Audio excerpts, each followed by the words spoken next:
सद्गुरु श्री साईनाथ निसरद बाबूजी की जय। श्री सच्चिदानंद सद्गुरु साईनाथ महाराज की जय। सद्गुरु श्री साईनाथ निसरद बाबूजी की जय। श्री सच्चिदानंद सद्गुरु साईनाथ महाराज की जय। सद्गुरु श्री साईनाथ निसरद बाबूजी की जय। श्री सच्चिदानंद सद्गुरु साईनाथ महाराज की जय। सद्गुरु श्री साईनाथ निसरद बाबूजी की जय। श्री सच्चिदानंद सद्गुरु साईनाथ महाराज की जय। सद्गुरु श्री साईनाथ निसरद बाबूजी की जय। श्री सच्चिदानंद सद्गुरु साईनाथ महाराज की जय। सद्गुरु श्री साईनाथ निसरद बाबूजी की जय। श्री सच्चिदानंद सद्गुरु साईनाथ महाराज की जय। सद्गुरु श्री साईनाथ निसरद बाबूजी की जय। श्री सच्चिदानंद सद्गुरु साईनाथ महाराज की जय। सद्गुरु श्री साईनाथ निसरद बाबूजी की जय।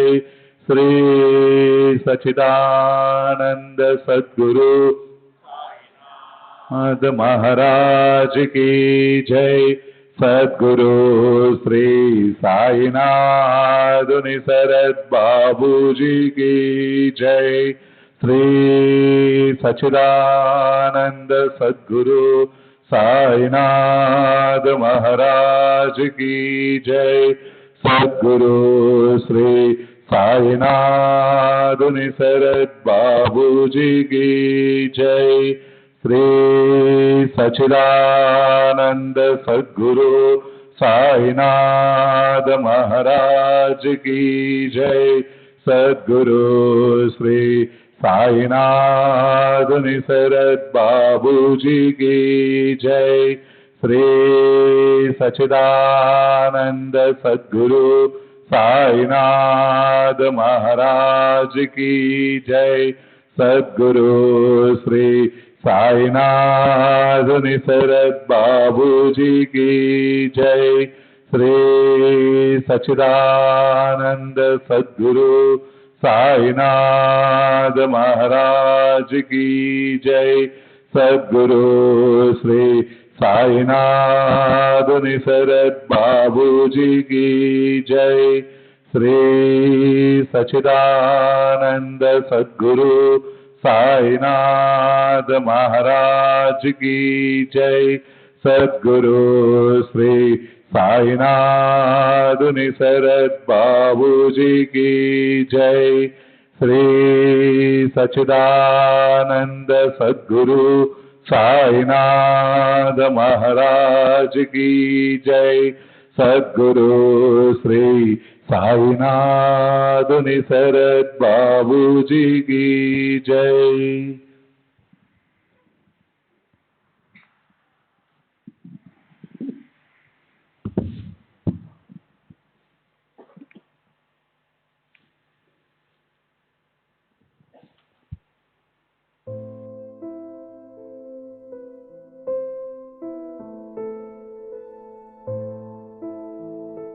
శుభ్రమార్గాన్ని నడిపించి నిన్ను చివరికట్ట గమ్యం చేరుస్తాను అని బాబా అన్నాడు. ఆ గమ్యం ఏమిటో అది బాబానే కాదు. ఈ గమ్యం చేరే లోపల మనం ఊరక కూర్చో ఆయన అన్నాడు. బాబా అన్న మాట, నువ్వు ఊరక కూర్చో అన్నాడు. ఊర కూర్చోవడం ఏమి చేయకుండా కూర్చోవడం అని కాదు, దేని గురించి దేవరించకుండా కూర్చోవడం అని. మనం చేసేటువంటి యాక్టివిటీలో ఆ దేవరికి పోయిందంటే మనం ఊరుకున్నట్టే లెక్క. మామూలుగా మనం చేస్తుంటాం, ఒకరు ఆదివారం వచ్చింది, ఎవరన్నా పోయాము, ఏం చేస్తున్నాం అంటే ఏం లేదా ఈరోజు ఊరికినే ఉన్నా అంటాం. ఊరికినే ఉన్నాడంటే ఏమిటి అర్థం? ఈ గమ్మును కూర్చోని ఉన్నాడని కాదు, పర్పస్ఫుల్ యాక్టివిటీ ఏమి చేయడం లేదని అర్థం. ఏదో ఇది కావాలని, ఇది చేయాలని, ఇది సాధించాలనేటువంటి ఇటువంటి ఇది పెట్టుకోకుండా చేసేటువంటి యాక్టివిటీ ఏమి చేయకపోతే, అటువంటి పనులు ఏమి చేయకపోతే ఊరికినే ఉన్నట్టు లెక్క మనం. అట్లాగే ఇటువంటి పర్పస్లు ఏమీ పెట్టుకోకుండా ఊరికినే కూర్చుంటే చాలు, చివరికంటే ఆయన గమ్యం చేస్తారు. ఆ గమ్యం ఏమిటో మనకు ఆయన చెప్పాల, మనకు తెలియదు. ఏదైతే మాత్రమే చేరుస్తాడు, లేకపోయినా మనకేం బాధలేదు, మనం హ్యాపీగా ఉన్నాం. ఈ క్షణంలో మనం హ్యాపీగా ఉండగలం ఈ అవగాహన ఉంటే. లేకపోతే ఎప్పుడు ఆత్మసాక్షాత్కారం వస్తే అప్పుడే హ్యాపీగా ఉండగలం. ఈ లోపల దుఃఖంతోనే ఉంటాం. దుఃఖభాజనమైనటువంటి మనసు ధ్యానం చేయలేదు. ఇన్ని వెలుతురు, ఇంత చెత్త, ఇంత రబ్బిష్ లోపల పెట్టుకొని మనం ధ్యానం ఏం చేస్తాం?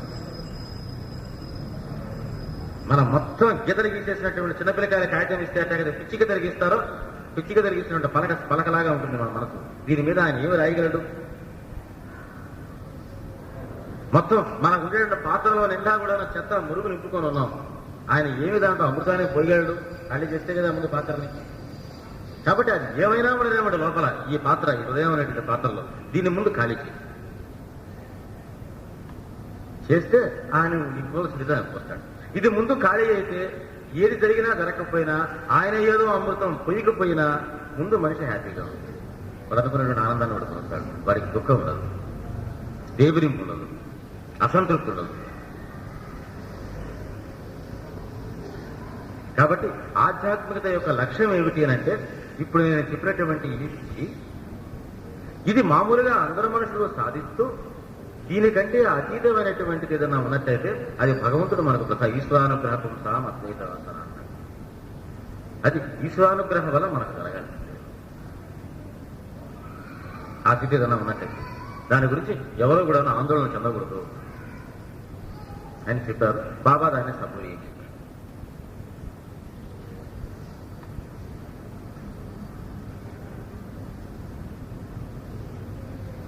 ఇది ధ్యానం గురించినటువంటి టెక్. ఇవన్నీ తెలిసినట్టయితే ముద్రలు, మంత్రాలు, ఆసనాలు వీటి యొక్క అవసరం ఏమీ లేకుండా అద్భుతంగా ధ్యానం జరుగుతుంది. ఇవి సాధించకపోతే, వీటి పట్ల సరైనటువంటి అవగాహన మనకు కలగకపోతే, ఎంతటి తాంత్రికమైనటువంటి తంత్ర ఉపాసనలు మనం చేసినప్పటికీ కూడాను మనసు నిలవనదాకా నిలవను. అదే అయినట్టయితే ఎన్నో మెడిటేషన్ మీద ఉండే పుస్తకాల్లో ఉండే రకరకాల టెక్నిక్స్ వల్ల ప్రతి ఒక్కరు ముక్తులు అయిపోయి ఉండాలి బతికి.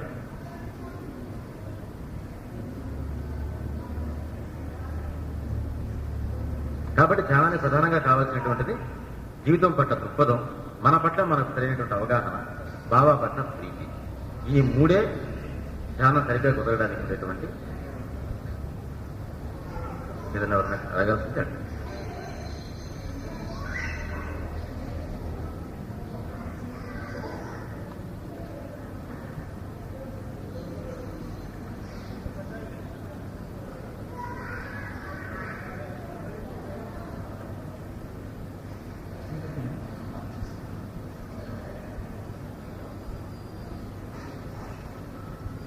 కన్నా ఏదన్నా చెప్పిన విషయంలో ఏదైనా అవగాహన కానీ సమన్వయపడకపోతే ఏంటంటే ఇట్లా ఉంది మరి ఇట్లా అన్నారేనని కానీ సమన్వయపడకపోతే అదే.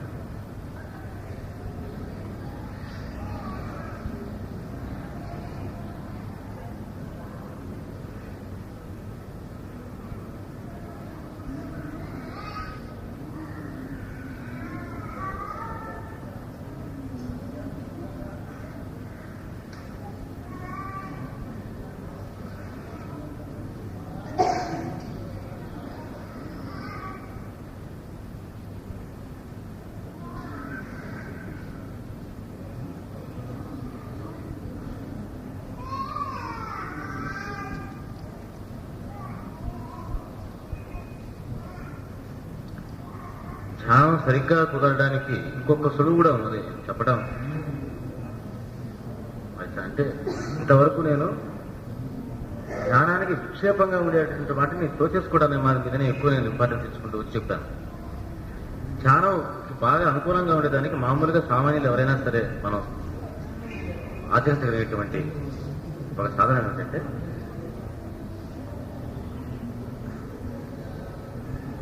గ్రూప్ మెడిటేషన్ చేస్తాం. దాన్ని చెప్పిన సాయిబాబా చరిత్ర చదవటం ఇవంతా ఒక పక్కన పెట్టి అందరూ కలిసి కూర్చొని ధ్యానం చేయటం ఒకటి, అపరిగ్రహం అనేటువంటి నియమం. ఎవరు పడితే ఎవరు పెడితే అవి తినకుండా ఉండడం, ఎవరు వస్తువులు పడితే వాళ్ళ వస్తువులు వాడకుండా ఉండడం. దానివల్ల మడి మైల అని కాదు, అసలు ఈ మడి ఇవంతా వచ్చినటువంటి దాన్ని మనకుండేటువంటి లక్ష్యం అది. అది ఒకటి. రెండోది వచ్చి గ్రూప్ మెడిటేషన్ అంటే మనకు సంబంధించిన వాళ్ళు లేకపోతే ఎట్లా అంటే ఏదైనా దేవాలయం కానీ ఒక పుణ్యక్షేత్రం కానీ ఒక తపోక్షేత్రం కానీ ఉన్నట్టయితే అక్కడికి వెళ్ళి మనకి ఎంత తొందరగా మనం వెళ్ళగలుగుతాం అంత ఫ్రీక్వెంట్గా అంత తరచుగా వెళ్ళి అక్కడ కూర్చొని ధ్యానం చేసుకుని రావడం అనేది ఒక మంచి. దానివల్ల మనకు తెలియకుండా మన మనసు ఆ యొక్క లోతుల్లోకి ఆ ప్రదేశంలో ఉండేటువంటి ఆ లోతుల్లోకి ఎట్లా వెళ్తుందండి? ఆ లోతుల్లోకి అంటే ఈ మధ్య ఈ రష్యాలో కూడా అక్కడ కూడాను కొన్ని ఎక్స్పెరిమెంట్ చేశారు. వాళ్ళు ఏం చేశారంటే ఒక మ్యాథమెటిషియన్ ఒకడు ఉన్నాడు. వాళ్ళు కనిపెట్టింది ఏమిటంటే ఒక మనిషి యొక్క మనస్సు ఇంకొక మనిషి యొక్క మనసు పట్ల ప్రభావితం అవుతుంది అని చెప్పారు. పక్కన ఒక వ్యక్తి దాన్ని కూర్చున్నట్టయితే ఈ మనిషి యొక్క మనసు యొక్క ప్రభావం పక్క మనిషి మీద ఎఫెక్ట్ అవుతుంది అని అన్నారు. ఆయన దానికి వాళ్ళు కొన్ని ఎక్స్పెరిమెంట్ చేశారు.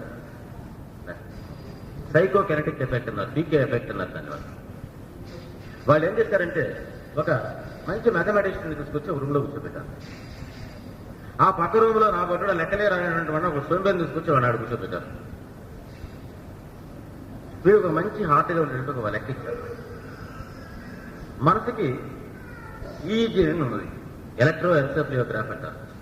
ఇది మనిషి ఒక్కొక్క పని చేసేటప్పుడు ఒక్కొక్క రకమైనటువంటి వేవ్ లెంత్ చూపిస్తుంది. ఆల్ఫా, బీటా, గామా అనేటువంటి వేవ్స్ చూపిస్తుంది. ఇది రికార్డ్ చేసుకుంటూ వెళ్తుంది. మనిషి నిద్రపోతూ ఉన్నాడు అనుకోండి, ఒక రకంగా చూపిస్తున్నాడు. మంచి యాక్టివిటీ చేస్తున్నాడు, ఒక రకంగా చూస్తున్నాడు. రిలాక్స్ అయి ఉన్నాడు, విశ్రాంతి తీసుకుంటున్నాడు, ఒక రకమైనటువంటి వేవ్ లెంత్. వరిడిగా దుఃఖంగా ఉన్నాడు, ఒక టైప్ ఆఫ్ వేవ్ లెంత్ చూపిస్తున్నాడు. దాన్ని బ్రెయిన్కి పెడతారు, బ్రెయిన్కి అటాచ్ చేస్తారు.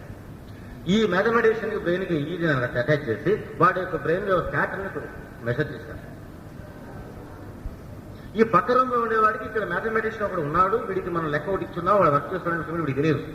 వీడు హ్యాపీగా కూర్చొని ఊరికైనా ఆలోచించుకుని తమాషా కూర్చున్నాడు అంతే. కూర్చున్నటువంటి కాసేపు మాత్రం మామూలుగా మనిషి రిలాక్స్ అవుతూ ఉంటే ఎట్లా ఉంటుందో వేవ్ లెంత్ అట్లా అవటం మొదలుపెట్టింది. కాసేపు అయ్యేటప్పటికి ఈ మ్యాథమెటిషియన్ యొక్క వేవ్ లెంత్ చూసారా, ఈ వేవ్ లెంత్ లోకి ఫిక్స్ అవటం మొదలుపెట్టింది. అది కూడా వీడికి తెలియదు. అయితే వీడి మనసు లెక్కలు చేస్తుంటే ఎట్లా వీడికి వేవ్ లెంత్ వస్తుందో ఆ వేవ్ లెంత్ లో నెమ్మదిగా ట్యూన్ అవటం మొదలు పెడుతుంది మనసంతా.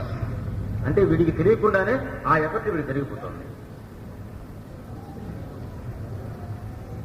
వీడికి తెలియదు. అయితే లెక్క జరుగుతోంది, లోపల ఏదో జరుగుతుందని చెప్పి ఎక్కువ కొద్దిగా క్లారిఫై అయితే ఒక మనసుకి ఏదో ఎదురుగా ఉంది, బలంగా ఉంది అనిపిస్తుంది. అంతవరకు వీడికి మాత్రం ఏమీ తెలియదు.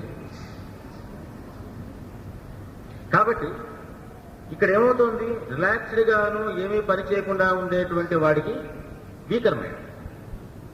మ్యాథమెటిషియన్ది బలమైన మనసు. ఎందుకని మ్యాథమెటిషియన్ మనసుతో ఎక్సర్సైజ్ చేస్తున్నాడు, కసరత్తులు చేస్తున్నాడు.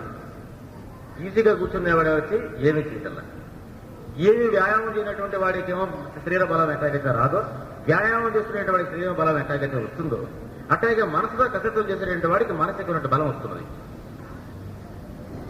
కాబట్టి బలంగా ఉండేటువంటి మనసు వాడి ఏరియాలో ఉండేటువంటి ఒక సర్టన్ డిస్టెన్స్ లో ఉండేటువంటి మనసుని ప్రభావితం చేస్తున్నాడు వాడు వెళ్ళి. అందుకని ఏమన్నారు, ధ్యానం బాగా చేసుకొని ఎంతో మనసు చూపినటువంటి మహాత్ముల సన్నిధిలోకి వెళ్ళి ధ్యానం చేసుకోండి అన్నారు. చేయటం వల్ల ఏమవుతుంది, మన యొక్క ప్రయత్నం ఏమీ లేకుండానే మన మనసు వాళ్ళ బ్రెయిన్ లో ప్యాటర్న్ లో చిన్న సికన్నెస్ అయిపోతుంది. అట్టేగా మరి మహాత్ములు మనకు దొరకాలి కదండి ఎప్పుడు పడితే అప్పుడు. ఒకవేళ ఎవడన్నా దొరికినా వాడు మహాత్ముడిని మనకి ఎక్కడ తెలుస్తుంది అని అనుమానం మళ్ళా రావచ్చు. దీనికి కూడా మళ్ళా ఇంకోటి చేశారు వాడు. మనసు మీదనే కదయా ఎఫెక్ట్, స్పేస్ లో కూడాను మన మనసు యొక్క ఎఫెక్ట్స్ నిలిచి ఉంటాయి, ఆ వస్తువుల మీద కూడా ప్రభావం ఉంటుంది అని అన్నారు. ఇప్పుడు అదే మ్యాథమెటిషియన్ తీసుకుని వచ్చి ఒక వ్యక్తి దగ్గర కూర్చోబెట్టి అక్కడ ఒక కుర్చీలో కూర్చొని కంటిన్యూస్ కూడా పనిచేస్తూ ఉన్నట్ట. ఆ పని చేసేటప్పుడు మళ్ళీ ఇది తీశారు, ఏమీ పని చేయకుండా మ్యాథమెటిక్స్ కానటువంటి కూర్చొని మళ్ళీ అదే కుర్చీలో కూర్చోబెట్టారు. మళ్ళీ ఆ కుర్చీలో కూర్చొని కాసేపటికి వీడి మనసు తెలియకుండా వాడి చెప్పిన చోట మళ్ళీ మొదలు పెడతాం. కాబట్టి ఈ స్పేస్ లో కూడా మనం చేసేటటువంటి మనకి రియాక్షన్స్ రికార్డ్ అయి ఉన్నాయి. రికార్డ్ అయ్యి ఆ స్పేస్ లో మన మనసు రాగానే ఇది ప్రభావితం చేస్తోంది. కాబట్టి ఏమన్నారు మన వాళ్ళు, అంతకు ముందు మహాత్ములు ఎవరైనా తపస్సు చేసినటువంటి స్థానాలు ఏదైనా ఉన్నట్టయితే వాటినే తపోక్షేత్రాలు ఉంటారు. స్థానాలు ఉన్నట్టయితే అక్కడ వాళ్ళు చేసినటువంటి కృషి అనేటువంటిది రికార్డ్ అయి ఉన్నది అక్కడ. కాబట్టి మనం ఆ స్థానానికి వెళ్ళి మనం కూర్చొని ధ్యానం చేస్తున్నట్టయితే మనకు తెలియకుండా మన మనసు దాంట్లో తినవుతుంది. కాబట్టి మనకి సాధ్యమైనంత తరచుగా ఏదైనా మంచి పుణ్యక్షేత్రానికి వెళ్ళి అక్కడ ముందు సాధన పొందుతారు. మనం చూస్తున్నట్టయితే మన మనసు తొందరగా మన యొక్క స్వాధీనంలోకి వస్తుంది, ధ్యానం తొందరగా కుదురుతుంది. దానికి అనుకుంటే కారణం ఏమిటంటే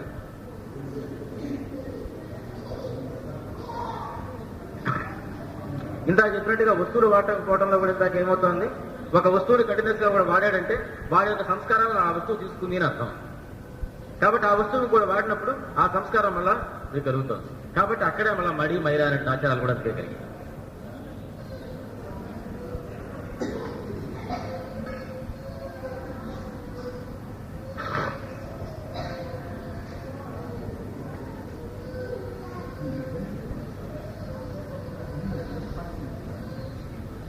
ఎవరో ప్రశ్న అడిగారు, ప్రారంభం అంటే ఏమిటి? అసలు పూర్వజన్మలు ఉన్నాయా? స్వర్గం నరకం అనేవి ఉన్నాయా?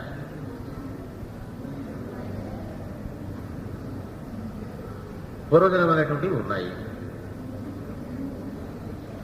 ఎవరు చెప్పినా ఎవరు చెప్పకపోయినా బాబా చెప్తున్నారు ఈ మాట. ఒకటి 10 సార్లు చెప్తాయి. ప్రతి అనుక్షణం ఆయన ఎప్పుడు చెప్పేటువంటి మాట పునర్జన్మలు ఉన్నాయి. వీటికి ఏమిటి మనకు కావాల్సినటువంటి అథారిటీ ఏమిటి అని అంటే బాబా చెప్పిన మాట. బాబానే కాదు ఎంతో మంది చెప్పిన మహాత్ముల మాటలు. ప్రారంభం అంటే ఏమిటంటే దానికి శాస్త్రపరంగా చెప్పాలంటే ఎంతో రకమైన థీరీ ఉన్నది, రకరకాల థీరీ. ఆగామి సత్య పదార్థాల కర్మల యొక్క ఇది చెప్పుకుంటే వెళ్ళాలి.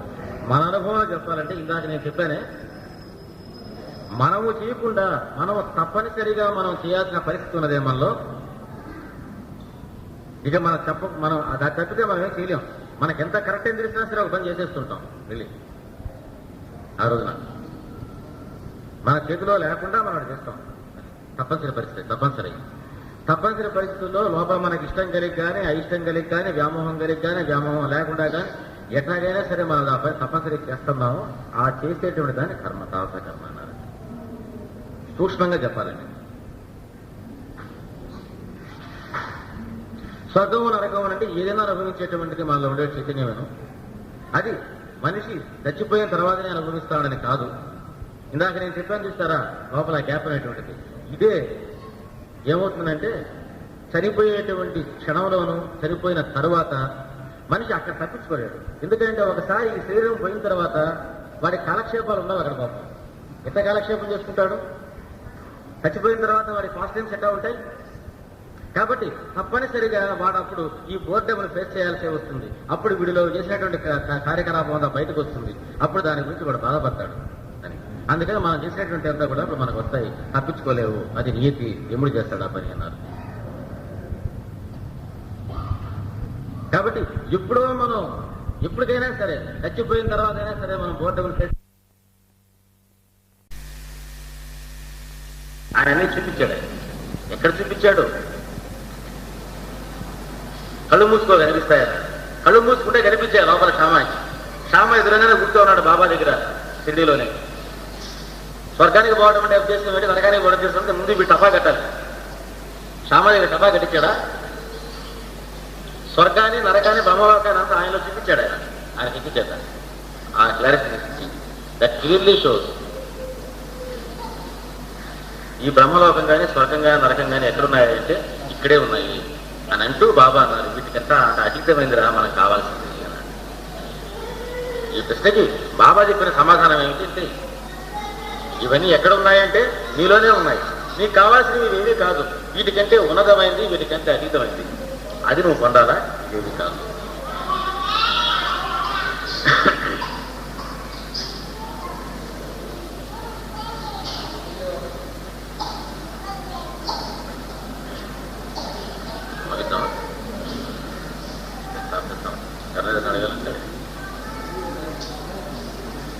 सच्चिदानंद सद्गुरु साईनाथ महाराज की जय.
सच्चिदानंद सद्गुरु साईनाथ महाराज की जय।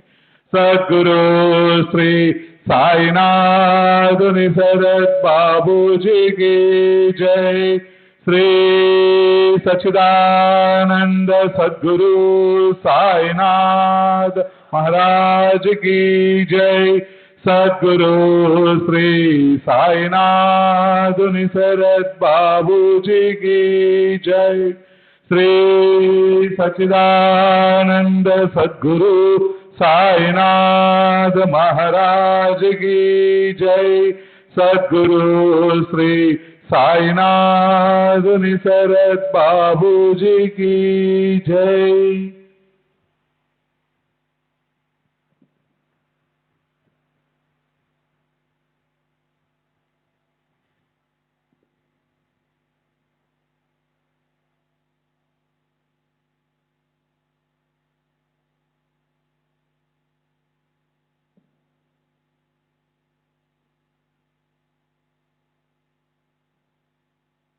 सद्गुरु साईनाथ महाराज की जय।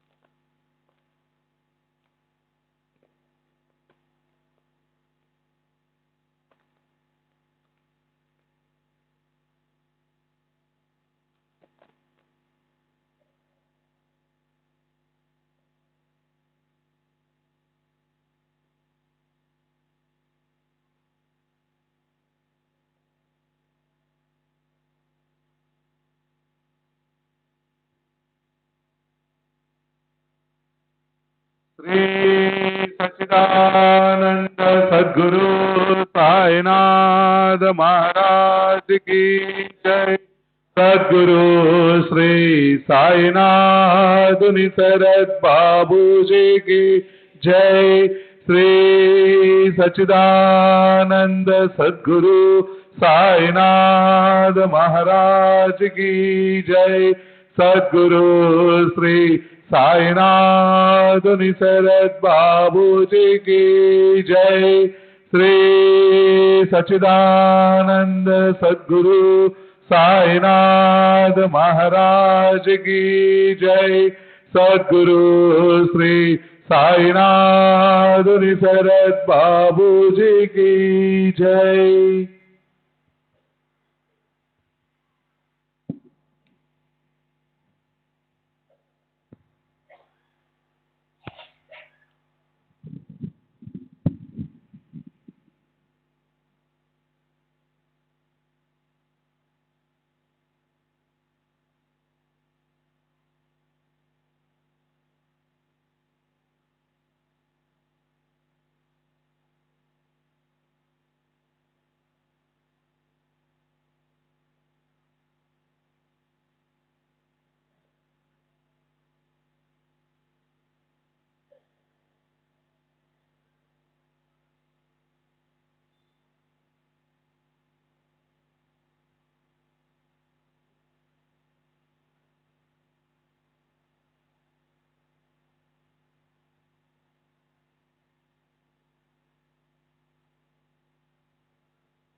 श्री गणेशाय नमः, श्री श्रुते नमः, श्री गुरुभ्यो नमः, श्री कुलदेवताय नमः, श्री सीतारामचंद्राभ्यां नमः, श्री सद्गुरु साईनाथाय नमः. सकल जगदानंदकरा भक्तेष्ट संपादन तत्परा चरणाश्रित त्रिता प्रहरा नमन गुरुवरा तोपाया प्रणतपाला परम उदारा शरणागत भक्तोद्धारा करावया लोकोपकारा त्वा अवतारा धरियेले. जय जयाजी द्वैत दलना, जय जयाजी भक्त मनमोहना, जय जयाजी भवापहरणा, जय करुणाघना गुरुराया. कोठील भाग्य आले फळा जेने हे चरण पाहिले डोळा, भोगिला समागम सुख सोहळा गेली ती वेळा परती नये. केवळ ब्रह्माची जी मूस ओतुनी शुद्ध स्वरूपरस, आकारली जी मूर्ती सुरस तीच की संतावतंस साई. साई तोची आत्माराम, तोची पूर्णानंद धाम, स्वय अवाप्त सकल काम करत निष्काम भक्तांस. जो सर्व धर्म विधारक ब्रह्म क्षात्र तेज एक, तयांसह मृत्यूचा घोटक लक्षण हे त्रोटक जयाचे. जन्म मरणादी संबंध तोडी तडा तडा जो हे बंध, तयामी जड अंध साष्टांग वंदन करीतसे. गताध्यायी अति आवडी वर्णिली साईनाथांची चावडी, आता ये अध्यायी हंडे परिसा खंडित सुखदायी. तान्हे बाळ खाऊ जाणे काय खाऊ ते ते नेणे, दूध वाकवळ लावणे भरवणे काळजी घेणे मातेने. तैसीच माझी साई माता लेखने लेवणे माझी हाता, लिहून घेई हा प्रबंध आयता आवडी निज भक्तान कारणे. युगायुगांचे सिद्ध साधन मानव धर्म शास्त्री वचन, कृतीत पत्रेती ज्ञान द्वापरी यज्ञ दानकली. सदा सर्वदा दान धर्म क्षुधा शांती परमवर्म, अन्नदान नित्यनेम कर्मांत कर्म हे आद्य. होता दोन प्रहरचे बारा अन्नावीन जीव घाबरा, जैसे आपण तैसे सैतरा जाणिलांतरा तोची भला. आचार धर्मा माझी प्रधान अग्रगण्य अन्नदान, पाहू जाता तयाहून काहीन आन श्रेष्ठत्वे. परब्रह्म स्वरूप अन्न त्यांतुनी भूते होती निष्पन्न, अन्नची जीवे जगाया साधन अन्नांतरलीन अवनासी. वेळी अवेळी येता अतिथी अन्नदाने सुखवा वा गृहस्थी, अन्नाविन जे माघारा लाविती अचुक दुर्गती आमंत्रिती. वस्त्र पात्रादिदानी विचार अन्नदानी नलगे आधार, कोणी कधीही येवो दारावर बर्वान अनादर तयाचा. ऐसी अन्नदानाची महती एतदर्थ प्रमाण श्रुती, म्हणून बाबा ही अन्न संतर्पिती लौकिक रीती आचरेती. पैसा अडका इतर दान अपूर्ण अन्नदानावीन, कायसे उडगुण शशी विहीन शोभे कापदकाविन हार. षड्रसांनी जैसे वरान पुण्यात पुण्य अन्नदान, शिखर शोभेन कळसावीन कमल विहीन सरतैसे. भजन जैसे प्रेमावीन कुंकुमाविन सुवाशीन, सुस्वराविन गाण्याचा शीन चक्र अवलोकन अस्वादू. त्यांतही व्याधिष्ट शक्तिहीन अंध पंगू बधिरदीन, तयांना आधी घालावे अन्न आपतेष्ट जन त्यामागे. आता बाबांच्या हंडीची कल्पना साधारणतः श्रोतयामना, व्हावी म्हणून करीतो यत्ना जिज्ञासू सूचना प्रित्यर्थ. मशिदीची या अंगणात चूल एक मोठी रचित, वरी विस्तीर्ण पातेले ठेवित पाणी ते नियमित घालुनी. कधी मीठे चावल करीत, कधी पुलावा मांस मिश्रित, कधी कणकेची मुटुकळी वळीत वरा निशिजवीत डाळीच्या. कधी करोनी कणकेचे रोडगे अथवा थापुनी कणकेचे पानगे, सोडित शिजत्या वर्णांत अंगे मुटुकळ्या संगे हळुवार. मसाला वाटुनी पाट्यावरती स्वय करीत पाक निष्पत्ती, मुगवड्या करोनी स्वहस्ती हळूच सोडती हंडीत. स्वर्गादी भुवनाची या आशा यज्ञार्थी करवुनी या पशुहिंसा, ब्राह्मणही सेवित पुरोडोषा सशास्त्र हिंसा ही म्हणती. तैसेच मुल्लास आज्ञापून करवुनी शास्त्रोक्त मंत्रोच्चरण, बाबाही करवीत अजाहनन विधी विधान पुरसर. कधी मोठी कधी लहान हंडीचे या प्रकार दोन, तिये माझी शिजवुनी अन्न करवित भोजन अन्नार्थिया. 50 जना पुरेसे अन्न पूर्वी जी ती हंडी लहान, जेत 100 पात्रे जेवून उरेजे अन्न ती मोठी. तदर्थ आपण वानियाकडे स्वये जाऊनी ठरवीत आकडे, उधारीची वार्तान तिकडे पैसे ते रोकडे हातावरी. मीठ मिरची जिरे मिरे भाजीपाला नारळ खोबरे, स्वये बाबा आणित सारे पूर्ण विचारे ठरवून. स्वये बैसोनी मशिदीते जाते मांडोनी आणि जहाते, गहू डाळ जोंधळ याते बाबाने तेथे दळावे. हंडी प्रित्यर्थ मुख्य परिश्रम बाबाचा आपण करीत अविश्रम मसाला वाटावयांचे ही कर्म करीत की परम मनोभावे करावया सौम्यवा प्रखर चुल्ली माजिल वैश्वानर इंधन ही स्वये खालवर करीत वरचेवर बाबा डाळ घालोनिया भिजत स्वये पाट्यावर वाटू लागत हिंग जिरे कोथिंबीर मिश्रित खमंग बनवीत खाद्य स्वय तिंबोनिया कनकीचे गोळे करोनी सव्वा हात वेटोळे लाटोनिया मग ते सगळे करीत पोळे विस्तीर्ण जोंधळ्यांचे पीठ आत पाणी घालोनी प्रमाणांत करोनिया ते तक्र मिश्रित आंबिलही करीत हंडीत तेही आंबिल अवघियांते परम प्रेमे बाबा हाते वाढित इतर अन्ना समवेते अति आदरे ते समय असो हंडी शिजली पूर्ण ऐसी नीठ पारख करून चुल्ली खाली उतरवून मशिदी नेऊन ठेवित विधीपूर्वक मौलवी हस्ते फात्या देऊन त्या अन्नाते प्रसाद पाठवीत म्हाळसापती ते आनिकता त्यांते आरंभी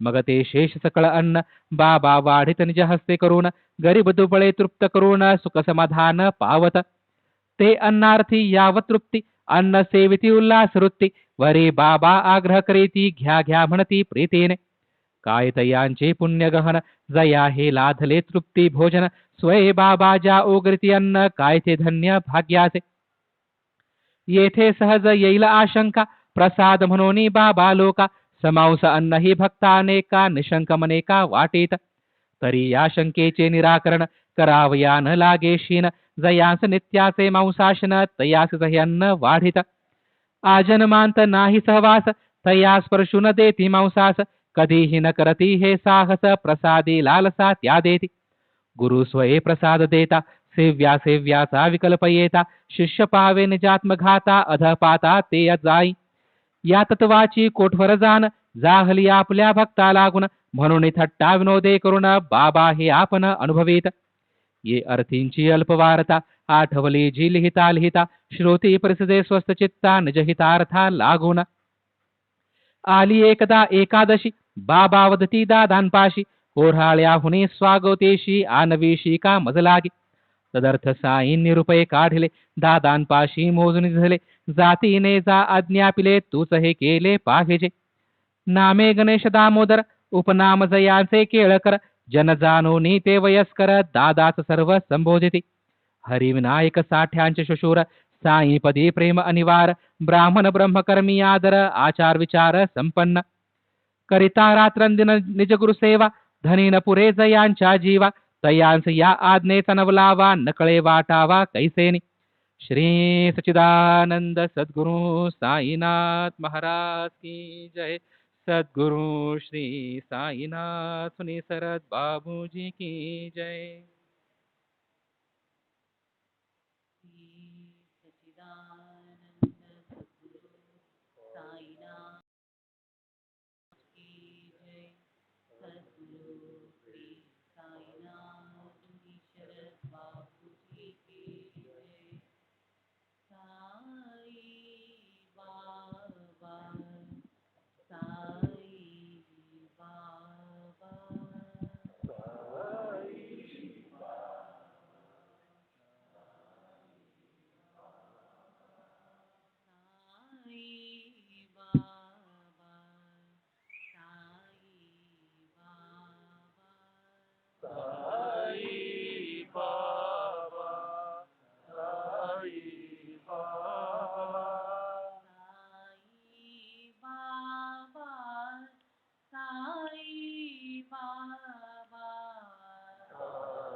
बाबा साई बाबा